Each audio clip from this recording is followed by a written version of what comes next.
Welcome to my channel. నేడు గాజాలో 2 లక్షల మందికి పైగా ప్రజలు చావు బ్రతుకుల మధ్య జీవిస్తూ ఉన్నారు. ఇజ్రాయెల్ ఏర్పడినప్పటి నుండి గత 75 సంవత్సరాలుగా లక్షలాది పాలస్తీనా ప్రజలను నిర్వాసితులను చేస్తూ ఇజ్రాయెల్ పాలస్తీనా భూభాగాన్ని దురాక్రమిస్తూ ఉంది. ఈ దురాక్రమణ కొనసాగుతున్న మారణకాండల ఫలితంగానే పిఎల్ఓ, ఫతా, హమాస్ లాంటి సంస్థలు పాలస్తీనా ప్రజల జాతీయ ఆకాంక్షలకు ప్రాతినిధ్యం వహిస్తూ ఆవిర్భవిస్తూ ఉన్నాయి. నేడు గాజాపై కొనసాగుతూ ఉన్న దాడుల ఫలితంగా అధికారిక లెక్కల ప్రకారం 36,500 మంది పాలస్తీనియన్లు మరణించినట్లుగా ప్రకటిస్తూ ఉన్నారు.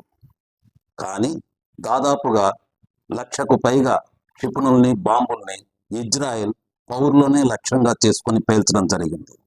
దీనివల్ల అనధికార వార్తల ప్రకారం 2 లక్షల మందికి పైగా పాలస్తీనియన్లు మరణించడం జరిగింది. వారికి ఆహారము, నీరు, విద్యుత్ సౌకర్యాలు లేకుండా దారుణమైన చర్యలకు ఇజ్రాయెల్ పాల్పడుతూ ఉంది. పసిపిల్లలు, తల్లులు, తండ్రులు, వృద్ధులు, రోగులు, అనాథలనే పట్టింపు లేదు.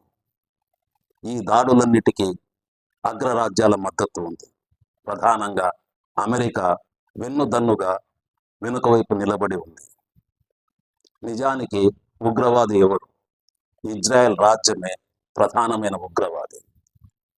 గత 7 దశాబ్దాలుగా కొనసాగుతూ ఉన్న ఈ ఉగ్రవాద చర్యలకు, దురాక్రమణ యుద్ధానికి కారణమైన ఇజ్రాయెల్ రాజ్యాన్ని ఒక టెర్రరిస్ట్ రాజ్యంగా ప్రకటించి, ఉగ్రవాద రాజ్యంగా గుర్తించి, దానిని ఒక యుద్ధ నేరస్తురాలిగా యుఎన్ఓ విచారించాల్సిన అవసరం ఉందని ప్రజలందరూ డిమాండ్ చేయాల్సినటువంటి పరిస్థితి నేడు నెలకొంది. అందుకు ప్రజలు ముందుకు రావాలని విజ్ఞప్తి.